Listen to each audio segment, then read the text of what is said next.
All right, so thanks again to organizers for inviting me. Yep, I'm Russell. I'll introduce myself as we go along, but yeah, today's talk is quite literally on Dollhouses Scale. It's just a quick heads up. It is a pretty, I suppose, fun and casual talk. It's not meant to be a very technical one.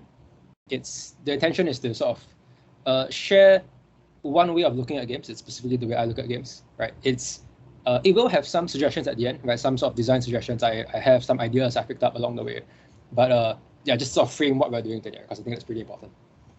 But yeah, let's just talk about what's happening today. So just three big parts, right? Who? So who am I? Right? Why am I talking to you guys? What do I do? What perspective do I have? Right? Because I think that's useful for you guys to understand. Right? I come from, I carry with me a certain perspective, and my views reflect that perspective. Right? So who am I? What do I do? Next, what am I talking about? So exactly right. So what is the meat and bones of this talk? And then lastly, sort of why might be useful to think about and what are some ways you might be able to use it?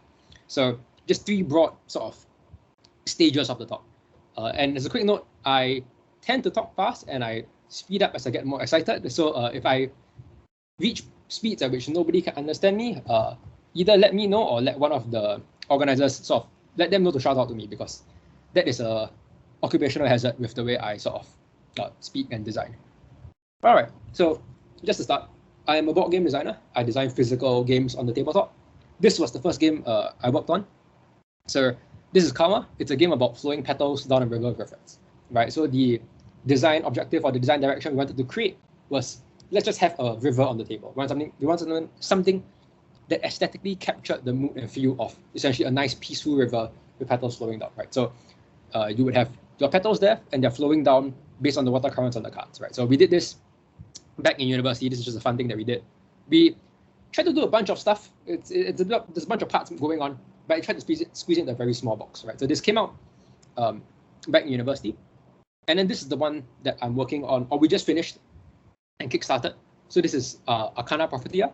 It is a tarot-inspired game. And the goal for this was to put the experience of a fantasy tarot spread, right? So if you read Steven Erikson, The Deck of Dragons, if you've seen that sort of world building and setting, the idea is that this is a fantasy tarot deck from a sort of a dark fantasy world, right? And the idea is that it's a two-player game. One person plays essentially the dealer, one person plays the person trying to read the spread that's being reviewed, and therefore trying to sort of see what's coming up, right? So a game centered around the tarot experience. And yeah, so the cards themselves are tarot cards. If you look back at the board itself is a actual sort of like tarot cloth that we sort of printed on. So we kickstarted this. It did okay, right? For a small campaign, I think it did all right. So right now, in fact, we are in the middle of just getting the boxes shipped out, right? So that's what's happening now. Okay, and then I also dabble in, so those were the two games I've made before. I also dabble in sort of RPG designs. I'm a big RPG player. My group currently is sort of enjoying Fabula Automa quite a lot, but I also sort of dabble in making my own. So this was a RPG, a very small design I made, inspired heavily by Ace Attorney, by the Hateful Eight, right? So your locked-room murder mystery combined with sort of your turnabout trial sort of aesthetic, right? So this was a small design trying to capture that mood and feel, and then I just threw it to itch.io. This is a small thing I did for fun. And so those are my personal explorations, the things that I did for fun with my friends. In my day job, I also work as a board game designer for a sort of local studio called Playlock.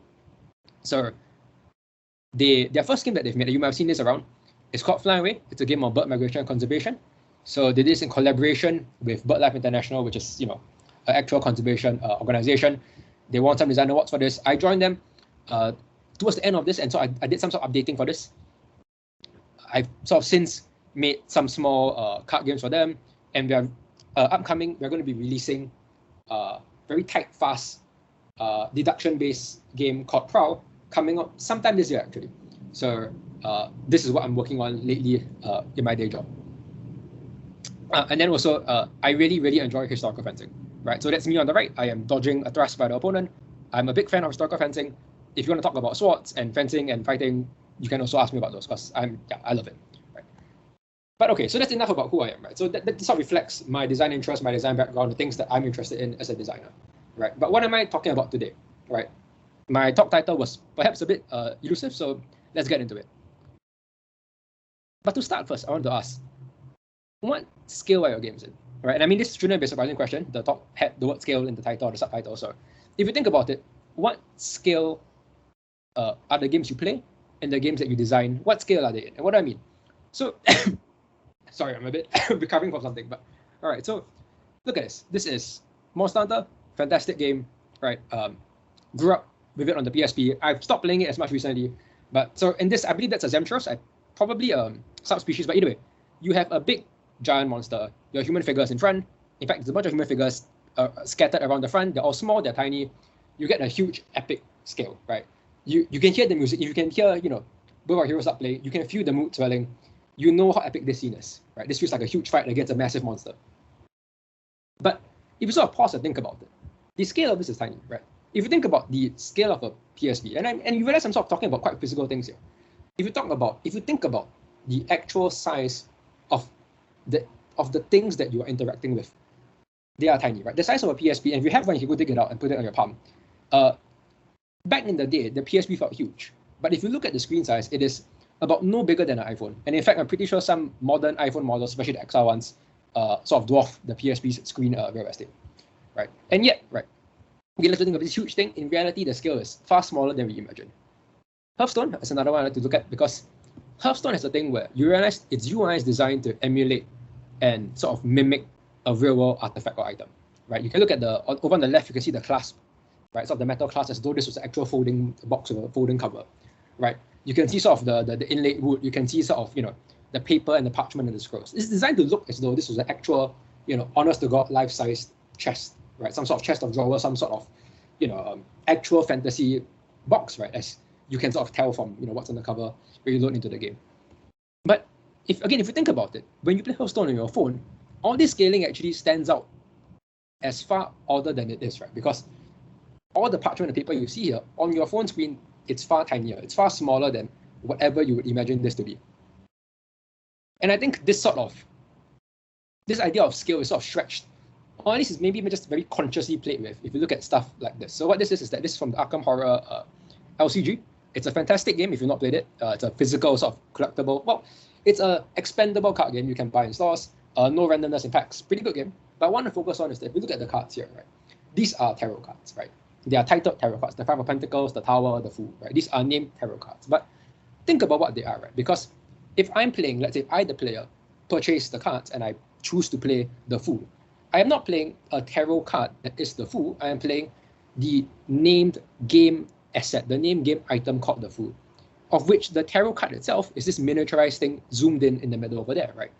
You can see that was in all three examples. And in fact, there's a whole series of these cards. Right? They did a whole cycle. They didn't do all the tarot, but they did a huge number of them. And in each case, the actual entity itself, the tarot card itself, is a miniature within the larger game entity that you are interacting with and playing with. All right. So, here's one more. Sorry, I forgot I put one more example. So this is Azu. It's a game about tile laying. Right. The idea in this, it's basically leaning upon this idea that these are painted tiles, right? Ornate painted tiles that you are laying and displaying in a city, right? And I forgot that I think in the church is a specific sort of a setting. Although I'm thinking on the second one, you are sort of creating this beautiful tile display. And when you hear that, when you think about this sort of setting, you might expect that when I say tile, it's a relatively large, chunky item, right? Maybe the size of two mahjong sort of pieces at the smallest, right? When you think tile, you think big. In reality, we played this before. You know that the tiles are tiny, right? They are the size basically of a sweet, right? In fact, of a small lozenge, right? It doesn't detract from the beauty of the game. And I think it's important to stress that in none of the cases I'm talking about am I saying that there's a problem with the scale being miniaturized. But I think it's just important to note how small items often are scaled to when we play games. So I think this is what I'm trying to get at, right? The opening bit was me trying to sort of show examples of what I'm trying to describe, which is that by virtue of their medium, right, on the screen usually, right, or in a box, right, as a physical game, games are often inherently miniaturized, right? Some might say necessarily, but I'll talk a bit about that. But games are often inherently miniaturized and therefore are some sort of toy or dollhouse, right? The scale of this is very much a dollhouse scale, right? Likewise for something like this. If you think about, if you were to reach in and pull out the item from these games, you would essentially be getting a toy or dollhouse scale. And I think the idea is that we become very comfortable in getting ourselves to sit inside this dollhouse when we game and design, right? It's almost a spectacle. And again, I think the example of Mouse is a good one, right? The giant monsters and the huge sort of leviathans that we fight feel big to us because we are comfortable sort of adopting the frame of the dollhouse when we play games. And likewise, therefore, when we design games. And I think there's a tendency to assume that, well, that's just the way things are, right? That as part of the abstraction that occurs when we export an experience as a game, we have to miniaturize. We assume that, well, I mean, if I'm going to turn something into a game, I necessarily have to accept that it's going to get smaller and truncated, and therefore shrunken to something like a dollhouse. And I think you can also, again, look at this in terms of an FPS, right? If you think about an FPS game, right, when we think of FPS game, we like to think that this is first person. It's therefore the closest we get to a human-sized sort of, interface, as it were. But even an FPS game, you realize, sort of distorts the perspective, distorts the scale a little bit. And there's this sort of pretty funny image that's floating around. I think you guys might have seen it before, about how, right, the way we hold guns in an FPS game isn't actually particularly authentic to how you might actually hold it. The Doom one's pretty much just a funny joke. But the standard versus realistic ones, you can see what they're doing here, right? And I think, for me, the big example is also thinking about in terms of, so I do sort of, let's say, historical fencing. I use long swords and messers and swords and bucklers. And people like to ask, do you play chivalry? And I never quite got into it, in large part because the scale felt a bit wrong, right? I use these things in sort of, I wouldn't say day-to-day life, that sounds a bit weird, but I use these things regularly in training and sparring. And the abstraction and the sort of shrinking that occurred when it got ported over to a game made them handle a bit differently in the way I wanted to use and play it, right? And I think some of you are probably at this point thinking about, well, what about didactic design then, right? Surely that sort of deals with this idea of scaling and whatnot. And I think that's not quite what I'm getting at either. Because even with something like, let's say, Isaac from Dead Space, right? Dead Space, fantastic didactic game. But again, if you consider the scale of the character on your screen, with you sitting about a meter away playing the game, he's essentially the scale of what? An action figure, right? Sure, when you dim the lights, when you draw yourself into the game, you are able to sort of inhabit the world for a little bit. But the scaling here, right? Let's not kid ourselves. The scaling here again is one that is inherently smaller and miniaturized. Likewise, even with something as fantastic as Papers, Please. Again, I would say this game is intentional in scale. It's not trying to be realistic, nor is it essentially hiding that fact, right? Look at the person is blue in color, right? But even if a game that sort of presents so much of itself as, you're actually stamping documents, you're given papers, right? You're given visas. Think about, again, the sizing and placement of objects, right? The papers that you deal with in this game are genuinely, right? Your entire booth that's set up here, it is something akin to a Fisher Price, sort of, like those Fisher Price like PlayStations where you sort of pretend to be a cook. It's that same sort of scale, essentially. It doesn't detract from the game, but I think it's important when we look at games like that to realize what's happening to our perception and our scale. Because again, we've become very comfortable with viewing and experiencing games from within the dollhouse. So with all that sort of rambling preamble aside, right, I think I've been trying to show what I'm describing, to sort of give you guys essentially a lens with which at least I see games. Right? I'm not saying that this is the only lens, I'm just saying this is one of the lenses I see games, right? So I'm trying to give that to you guys. I want to talk a bit about why it might be useful, right? Why do I think there's something worth, why do I think it's fun and interesting to talk about? And how and what ways you might be able to use it. So I think that when we get too accustomed to thinking about things from this singular perspective, right? We get to use this sort of sitting in the dollhouse, we miss out on a very fun and sort of underutilized tool in our design toolbox, which is just to have players literally do the thing. And that's sort of where the name of this sort of topic comes from, right? This idea that sometimes just have the player execute whatever you want them to do, right? I think we spend a lot of time thinking of abstracting experiences and sort of putting, systems and levers in between the player and the fantasy and the action. And sometimes you can actually just say, well, why not just do exactly what you're supposed to be doing? So what do I mean? I think first to start, you have to recognize that the human player is as much part of the game, right, of the system of the game, as anything else that you're designing, right? And that means that they are fair game to design around, to include and to manipulate, right? What I mean is that we tend to design systems and mechanics and point structures. We do a lot of design on the code and the programming and the planning and whatnot. But the person themselves, they are very much a lever within the system. They are themselves, when they sit down to play the game, they become part of the game's ecosystem. And they are fair to design with, right? And in fact, I would say they should be designed with in mind. So here's an example of a game that sort of does just that. So this is In Human Condition. It's a fantastic game. If you've seen Blade Runner, the original one, well, actually, I think the later one has a similar test as well. In Blade Runner, you've got this test to figure out if you are an android. Right? In the first version, in the first movie, it's a kit, right? It's a kit that they carry around. So it's a suitcase, I believe. And this game is essentially meant to be exactly that. And you can sort of see, based on just this picture, how it will work, right? The box opens up to form what is essentially your recording station, right? The test station, the test kit. You have a little standee behind which one person is answering questions and answering prompts. And you have the examiner, the tester, sitting there with a stack of essentially test questions and cheats that they are sorting through, selecting, and using to pressure and question the supposed human or android. At the end of the little game session, the tester will stamp on that little piece of paper in the middle of the screen there whether they think they are human or android, right? And then based on that, we see whether both have won or one has won or one has lost or whatever it is. And this game thrives with this idea of the human is a component, right?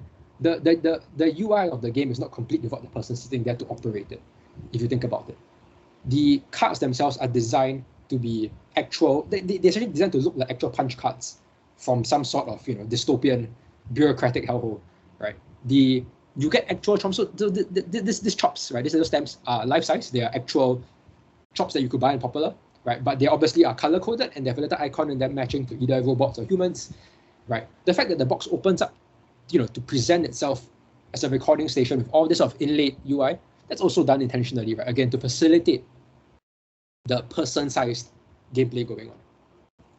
And I think this gives a good example of, I guess, why I even sort of thought of this topic in the first place, right? Because this idea of scale, of the human player as an important operator in the game system, is a bit clearer, I think, in the tabletop space, right? Because in the tabletop space, the human player is the animating force of the game. And what I mean by this is that when you think of a video game, a digital game, oftentimes you can write a game that can run itself, right? And I mean, you could sort of just be trying and say something like a auto-clicker game, and I guess that's fair. But more generally speaking, right, the idea is that your game code can execute and run with or without the human pressing a button, right? In fact, if I don't press a button, oftentimes the game executes itself and then it kills me, right? The enemies shoot at me, they run about, they do things, and then I as the player lose by not interacting with the game. In a tabletop game, it's very much reverse, right? If you don't move, the game doesn't move, because the human players are executing decisions. They're the ones rolling the dice. If a game says, well, shuffle this back into the deck, that's dependent on the player following those instructions and indeed doing those steps at the time the game tells them to do so. And I think because of that, it's very clear when you think of games from a sort of physical perspective that the human is as much, if not a larger part of your design than the actual bits and pieces themselves.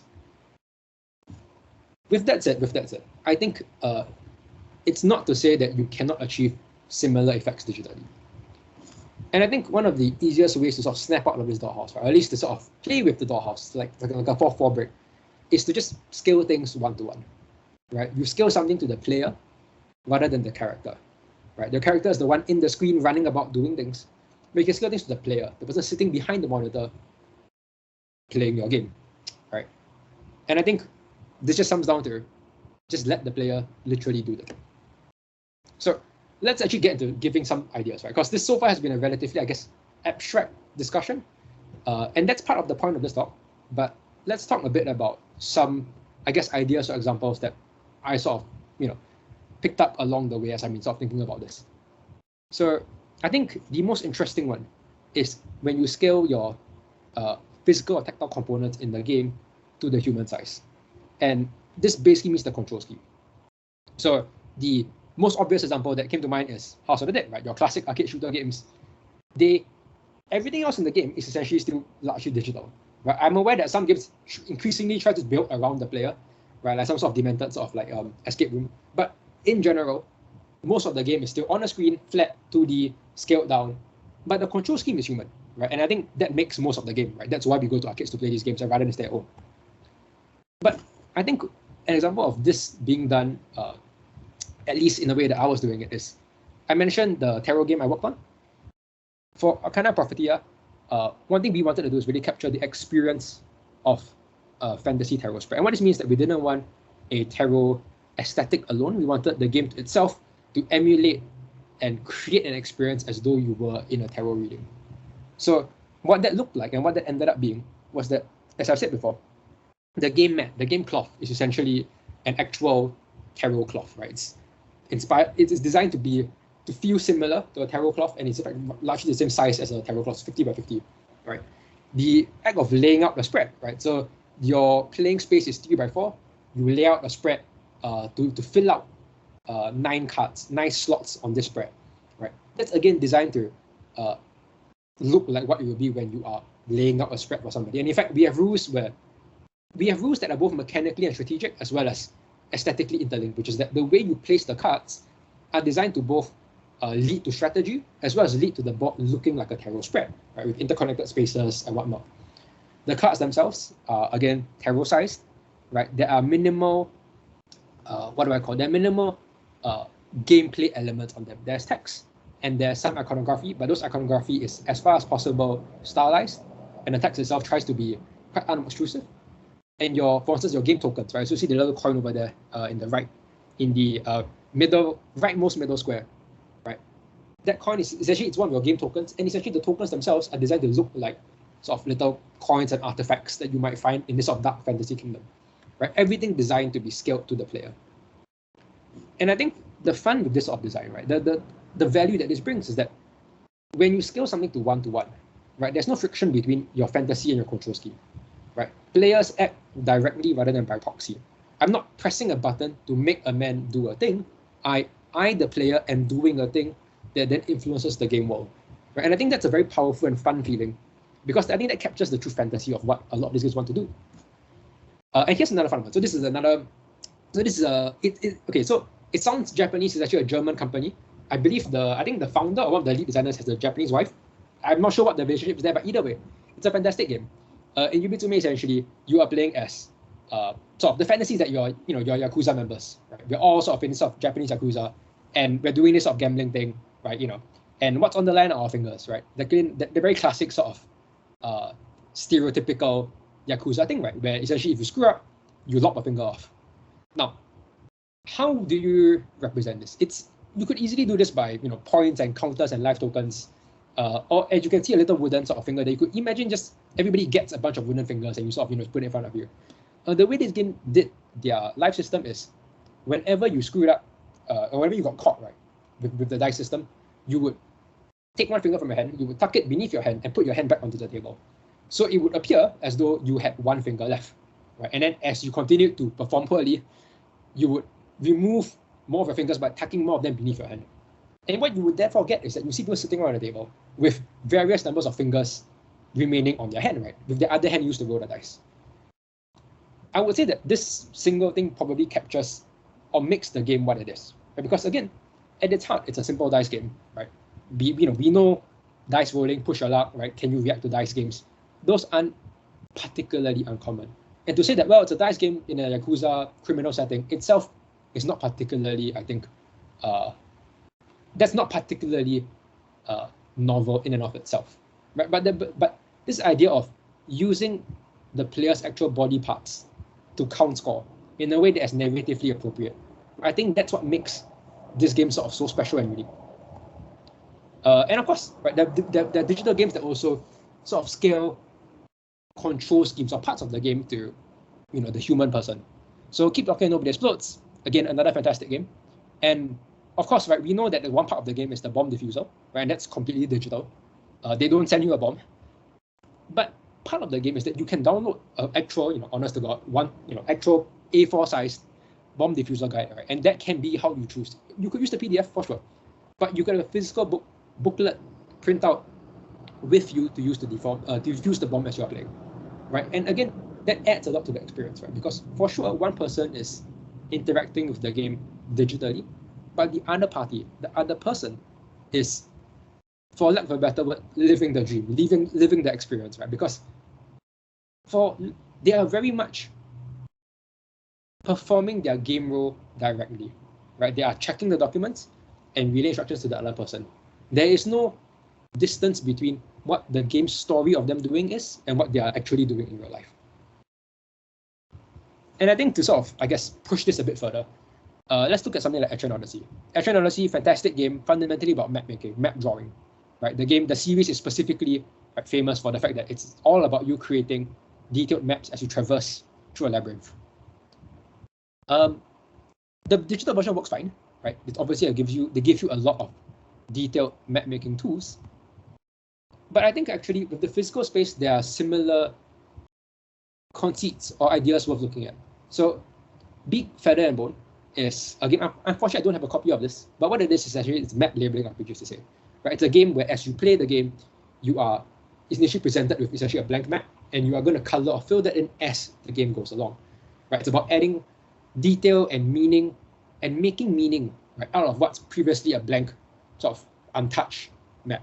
And in many cases, that's similar to what Etrian Odyssey presents. And I would say that it's possible to imagine a game, right? Maybe not Etrian Odyssey, not the series itself, but a similar game about exploring a labyrinth, filling out the map, but one that sort of relies on the player actually having, right, some sort of physical map, some sort of printout perhaps, maybe something that comes in the game box, right? That they're actually sort of transcribing and filling out as they move along the world, right? To me, that adds the magic and very much add to the fantasy of you, right, charting out unexplored areas and filling in for your fellow explorers. Okay, so the first bit was just ideas about to deal with hijacking, or rather, the first bit was to look at scaling up the physical components, your control scheme. I think there's also space to mess with scale by hijacking what players hear or say, aka you dial up what people are hearing or saying to the human level, right, to the human player scale. What do I mean? So I'm going to start first by just looking at your mobile game. Right? If you think about your average mobile experience, and for the record, I'm a recovered mobile player, but if you look at your mobile games, they are very vocal. There's a lot of discussions, a lot of call-outs, right? People are, there's, how do I say, unless your team is some esports levels, like God tier team, there's going to be people commenting and shouting and joking and laughing, a lot of conversations going on. But all the terms that are being used are essentially non-diegetic terms. They are not terms that make sense within the game or the fantasy of the game. They are very much things that make sense as essentially omnipresent player looking down the map, right? The classic one being, the biggest example being top lane, middle lane, and bottom lane, right? Like those are not in-universe descriptions.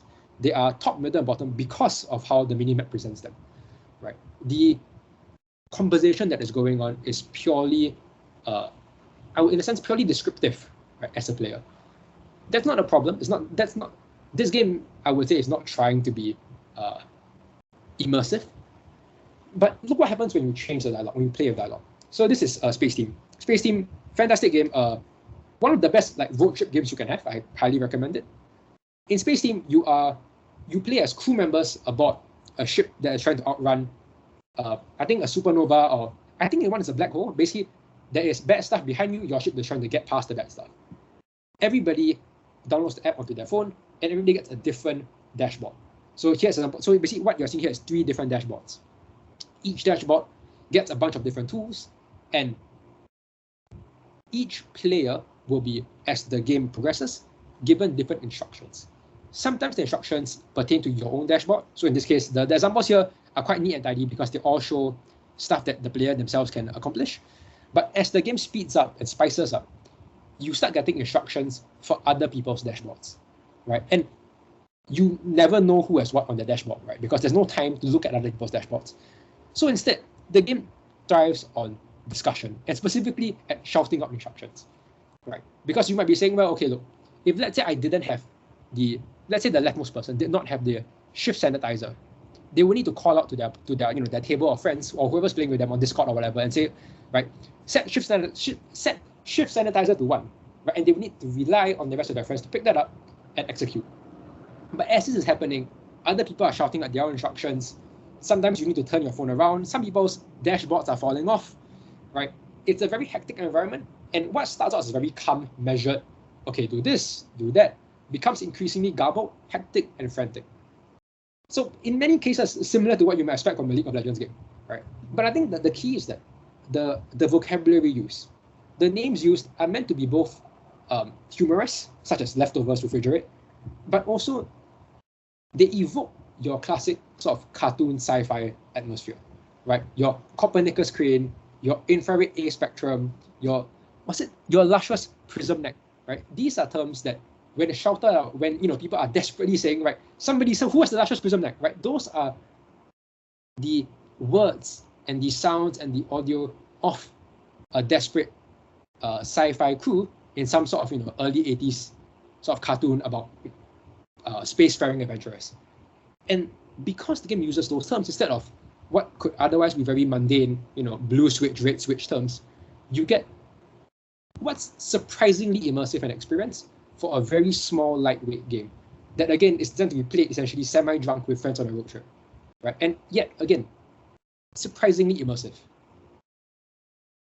Other ways you could sort of play with sound, of course, is to play with people giving out sound or making sound, right? So I think Alien Isolation, so I did not play the one with the mic control, but I think some of the console versions, essentially you could turn on a mic control where if you, the player, made noise, that sort of fed into the alien's ability to detect you, right? And again, that scales one part of the game's control scheme or one part of the game's sort of play experience to the player, right? Because what used to be, normally when you play a game, what you as the person says and does is very distinct from what your character says and does. What this game does, and what games like this do, because of course this is not the only game that's played with sort of mic capture, is that they blend the two, right? Now, what the player says and does is what the character says and does. And I think that blurring of the lines, again, that's tremendous for making this game as good as it is. So, with those abstract examples aside, what's an example of how I tried to do this? So, I guess in a slightly smaller scale, when I designed the my RPG design, right, The Killer Is, it's again inspired by Ace Attorney, by shows like The Hateful Eight. It's designed to be a game where you are in a locked room murder mystery. It's very tense, but it has the aesthetic and energy of an Ace Attorney turnabout trial, right? So people shouting, slamming the table, shouting objection, people shouting take that. It's a very quick, fast, interrupted experience, right? Interrupted narrative. So how did this play out? So early in design, I think I mentioned to some people who have heard me talk about this before. I considered having stats and numbers, and I said, well, you could do a thing where your ability to interrupt somebody else's case or somebody's discovery was a number that you fiddle with, right? And you could spend that resource to then interrupt them, right? You would sort of like lower your die value by 1, right? So from 5 to a 4, and then you would say, then you must stand up, point to them, and shout, objection or something, right? And that was the original draft for the game. And I think a lot of you can see what's going wrong with that, right? Because if you give people a mechanic like that very quickly, the first 1 or 2 times, sure, they will go along with the charades, they will play and perform that role. But by about the 3rd or 4th time, they're just going to drop the value by 1, say, well, okay, I'm just going to use this effect, I'm going to interrupt you for it. Because as we know, right, a gamer will happily optimize away the fun given the chance, right? Even though the fun is in the storytelling, right, the acting up of it. If you tell people, well, just press a button and you do the thing, the acting itself doesn't matter, then of course they're going to stop doing it. And so I tried to sort of hijack that. I tried to scale it up. If it mattered so much, I tried to make it 1-to-1 scale, right? And so what I did was I said, well, okay, the way the game works is that people discover clues, right? Discover items and artifacts, again, like Ace Attorney, and you would then twist those artifacts, interrupt those artifacts, interact around those artifacts. Right? The story will be told through implications based on the things that people are discovering. The way to interrupt somebody's discovery of an item then was to jump in with a particular verbal opener, right? So the idea was that it wasn't a resource that you would dial down. You simply had 3 options, A, B, and C. You could use each of them one time, and when you used it, you needed to interrupt using that line, right? So you would interrupt somebody by saying, so let's say somebody, so for instance, if you look at the left side, the socialite, right? So the socialite's interrupts have something like, well, I know somebody who owns or owned something like that. So if let's say somebody describes the character discovering a cigarette case, right? The socialite might immediately, on the spot, right, almost unprompted, right, go, well, actually, I know somebody who owns something like that, right? And then from that, they would launch into their own sort of twist, right? They would launch into their own sort of description of how they wanted to modify the discovery. And each character's set of interrupts reflected that character's background, right? So there are a bunch of roles, and they are your classic criminal detective story tropes, right? You've got the socialite, you've got the scoundrel, you've got the lawman, the priest, and all of their interrupts reflect their identity. So the socialites, right, deals with, this idea of, he or she is shocked and surprised, right? They know somebody because, again, they are social. The top right one, that is your scoundrel, right? So he has bad experiences. He laughs derisively. And the one at the bottom is, that is your traveler, right? Your person from out of town, right? So again, his interrupts deal with, they emphasize the fact that he's not from around here. And I think the idea is that with this, by scaling your interactions, by scaling your vocabulary and the action itself one-to-one to what I wanted the characters to say, so the player and characters are saying the same thing, you immediately added a lot more role-playing, right? Because as the player, for me to act as the character, I need to speak in their voice. And that immediately brought a lot more buy-in in terms of role-playing and acting and just, getting people who might not normally be very sort of automatic role players to immediately start acting out those roles just by virtue of interacting with the game system. Okay, and of course, right, so moving on from the audio, I'm realizing I'm probably behind time. It's just replacing the visuals. And just again to stress, I don't mean didactic UI. I'm talking about the act of simply scaling what people see one-to-one exactly to what you want the character to see. So I'm going to give an example. Some of you probably going to react, but essentially, let's look at something as simple as your original OG Five Nights at Freddy's, right? I'm aware the series has gone quite some distance. It may not be what it used to be at the start, but the original series, the original game, I think did quite a lot right. The idea of presenting your screens as actual camera monitors, right? That scales what the character is seeing to what the player is seeing exactly. The fact that the player cannot themselves move, because the character is in a chair, they are in that little security booth, they can't leave their chair, matches exactly what the player is doing, right? The player cannot leave their chair, right? They're glued to your screen looking at booths. There's a lot of smart things going on to do with visuals and how you're doing, how you are manipulating what the player, or rather, how you're doing what the character and therefore the player can see, right? So I'm not going to spend too long on this particular one because I think replacing the visuals is perhaps the most obvious way of scaling things and playing with scale. But I am basically just going to end off by saying that this idea of manipulating perspective, manipulating scale, doesn't need to be all or nothing, right? So example of a game that sort of does not go all the way is, this is a small Japanese card game, small but popular, mind you. So this is called Master of Rules. It's a game about following the rules, right? Not making a comment on that, but the idea behind this game is that it's a trick-taking game. You have a bunch of number cards and a bunch of rule cards. You want to play number cards such that you meet the rule that you say you're going to meet, and if so, you've done well. The setting for the game they've chosen to go on with is you are essentially motorists, right? So you're driving on the road, and your rules are essentially presented here, right? They are essentially billboards that you see along the road. Your number cards are basically little sort of road signs. The setting and narrative I would say it doesn't have a very specific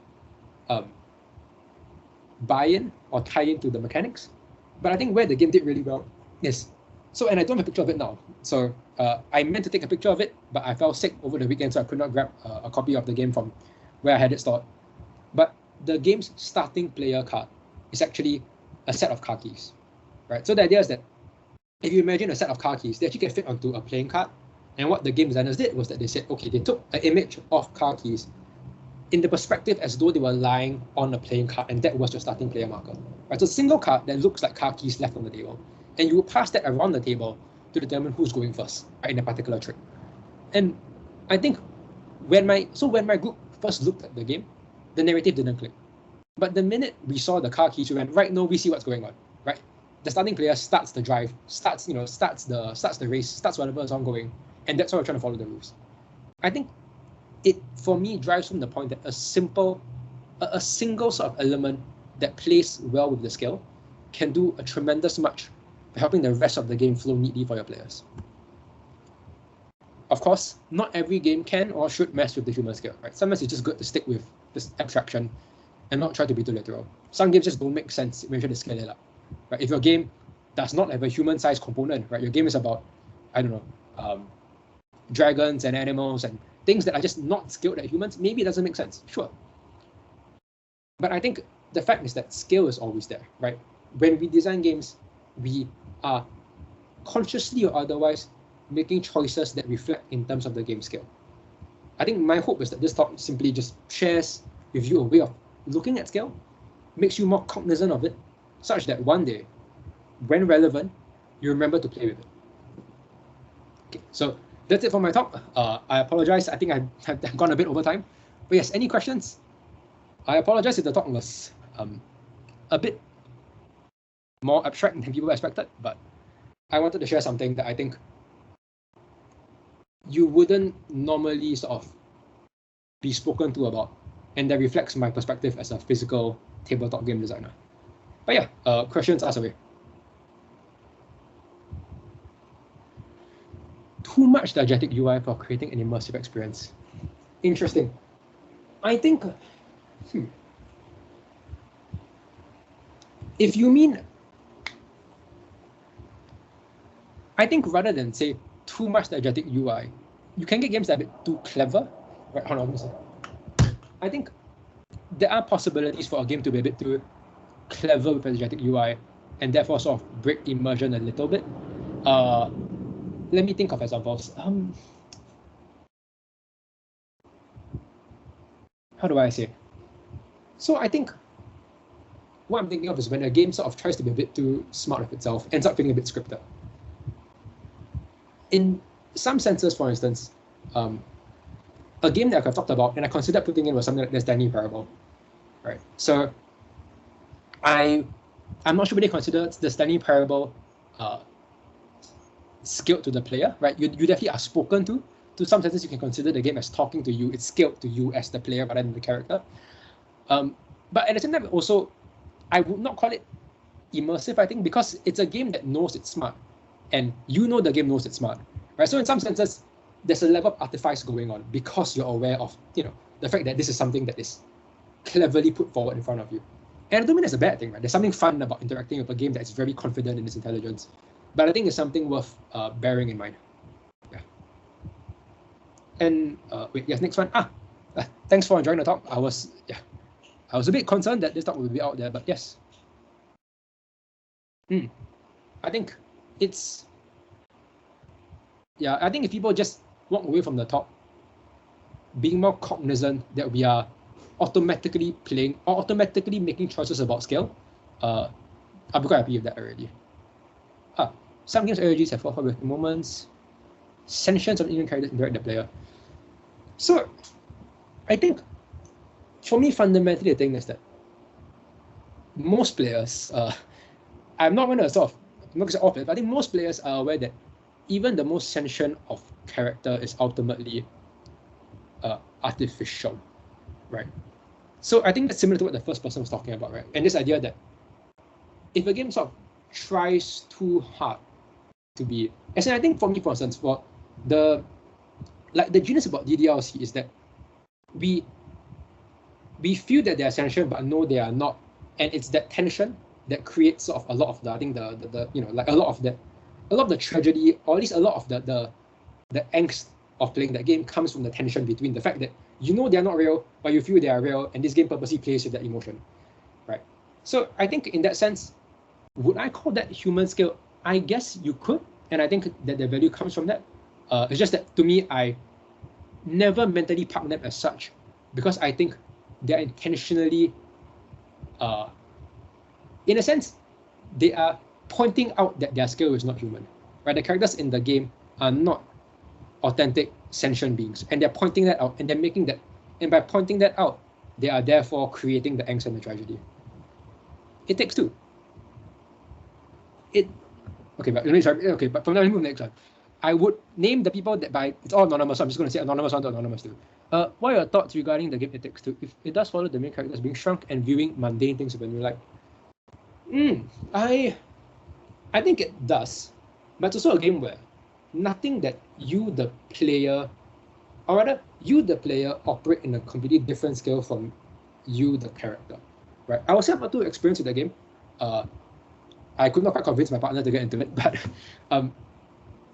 from my brief experience of it, the idea is that the characters are shrunken down, and it's very much like Honey I Shrunk the Kids, right? Where you're sort of playing at a sort of a micro scale, living in a sort of a human world. It's a game that uses scale as a narrative plot point, but I think it is not essentially a game that plays with the one-to-one scale, if that makes sense. Or to flip it around, you could do a lot of the same plot points in It Takes Two, I think, or at least a lot of the level, the level points. Maybe the story is a bit different, but a lot of the levels and mechanics and setups could be the same if you said, well, we're going to take two normal-sized humans and put them in a giant alien planet, right? Because again, it plays with scale as a central point in the game, but that scale is not to do with you, the player. It's a scale to do with the characters and the world they inhabit. Not to say it's not a good game about scale, of course, but it's just slightly different from, I think, the one-to-one scale that I was trying to talk about.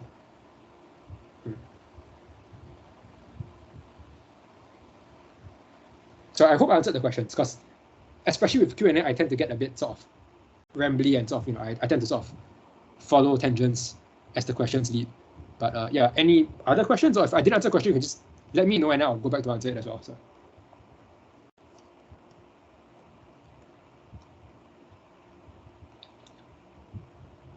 Okay, that's a relief. Nice to know that the probably egregious length of the talk was not entirely a bad thing. I want to say I'm slightly sad nobody's asking me about sports, because no, I'm joking. I'm not sure the organizers would want me to talk too much about sports, but yeah. Oh, if person like to role play, what kind of facilitate that? RPGs that we play in the imaginary theater.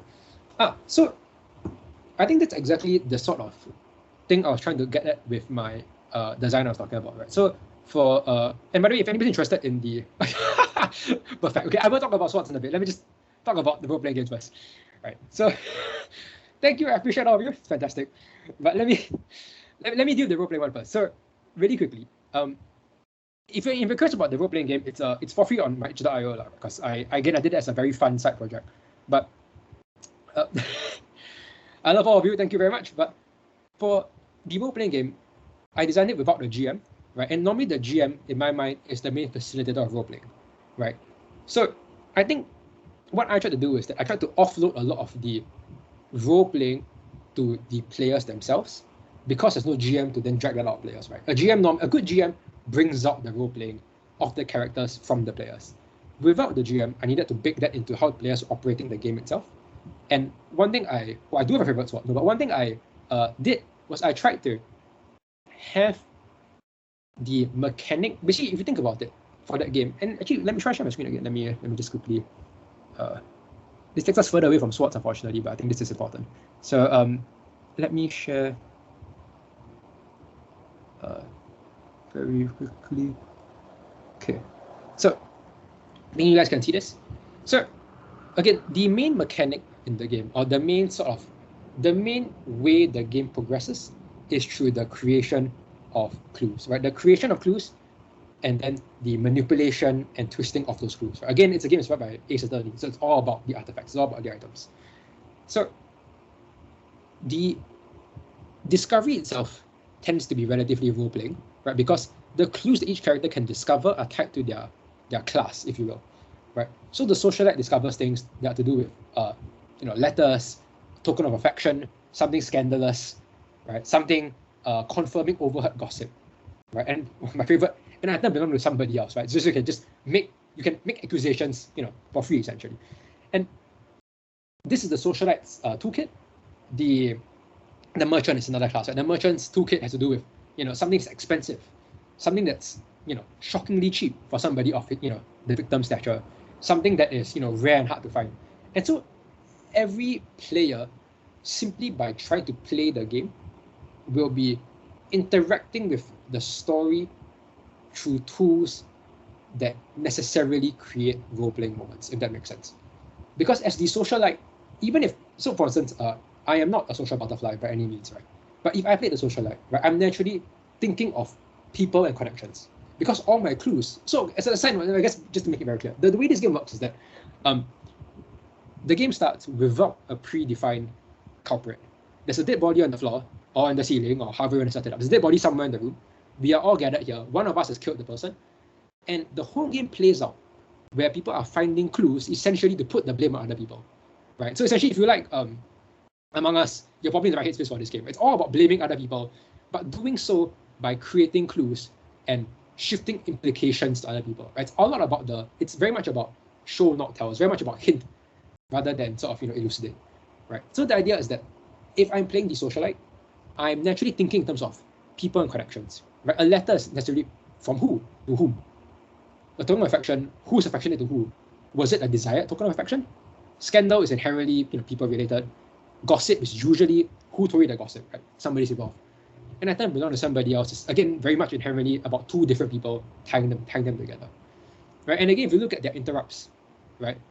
It's I know somebody who owns something like that, and an audible guess, right? Which is the most sort of shocked and ooh la la sort of reaction. All of this basically come together to create a particular persona, which means that even though I am not, again, a social butterfly, if I played this character, the way I interact with the game necessarily puts me in the role of somebody like that. And I think, I think I've stopped sharing. Yeah. So I think you can try to bake such systems into the games you design.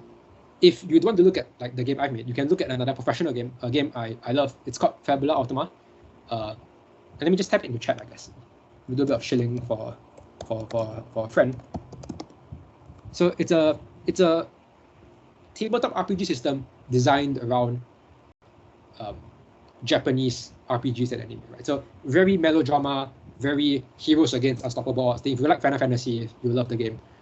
But one thing they did was that they said, okay, we want players to roleplay as though they were in a JRPG, right? And if you know one thing about JRPGs, you know that they are very much about sort of flashbacks and character bonds and the power of friendship. So one thing the game did was that if you play D&D, you know about inspiration, right? Inspiration in D&D tends to be a relatively, like, the ways to get and use inspiration are its own separate topic. Fabula says, well, you can get inspiration when your character struggles and faces hardship when villains appear on scene, but that's a genius thing where they say the way that you spend inspiration is by recalling a bond and describing that bond and the relationship of that bond to the current challenge your character is facing, or by recalling, essentially, your character draws on inspiration and therefore rerolls dice, which is a very big, important mechanical thing, right? Your character gets the ability to reroll dice and improve their odds by relating their current challenge to a bond or friendship or even sort of rivalry they had in the past, right? So again, it's a game that necessarily and naturally builds in sort of role playing, right? Because even if you're not a heavy role player, even if you're the sweatiest sort of meta game, you just want to win, you just want to beat everything in your path. If you want to improve your odds, if you want to play the game as intended, you are drawing upon essentially storytelling elements. So I think, I'll say that modern role playing design has a lot of spaces for building in role playing, either subtly or very directly into the way people operate their games and characters. So I hope that answers the question a little bit, and if not, I hope at least I sort of gave you a cool new RPG to look at. Okay, any other questions? If not, I will just quickly say, before the organizers sort of score me for this, no, they're already coming online. Okay, the swords are there. Okay, so the analog one, you're going to have to ask the organizers. I believe JT did mention that there are some analog submissions this year, so you might want to check that out. Right, so yeah, I'll leave that to sort of like for JT and organizers to come in and finish. But I guess ending with swords. I would say her favorite sword from anime or games. That's a good one.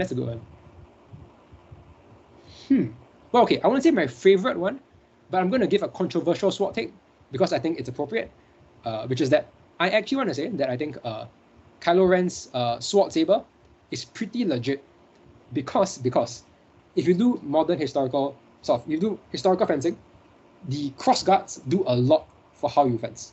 A lot of modern longsword based sparring and fighting and how you sort of use a longsword rely on the cross guard existing as a way for you to both protect yourself as well as manipulate the opponent's blade in terms of how you thrust and stuff like that. right? If you are very interested in like genuinely you want to sort of do swords, I guess PM me and I can talk about where I train and sort of where I do my sword stuff. But if you're talking about favorite sword, or I'll just give my controversial take. It's not my favorite. I have a favorite real life sword. I don't have a favorite anime sword. So I'll just say my favorite, the one sort of, I think, my one hot take for swords in terms of media would be Kylo Ren's sword isn't as bad as it seems. It's not the prettiest thing in the world, but the crossguard there do a lot for me. But yeah, I think that's about it. It's about 9 o'clock already. Hope you guys enjoyed the talk. I hope it was interesting at least. And yeah, I'm looking forward to seeing what people make.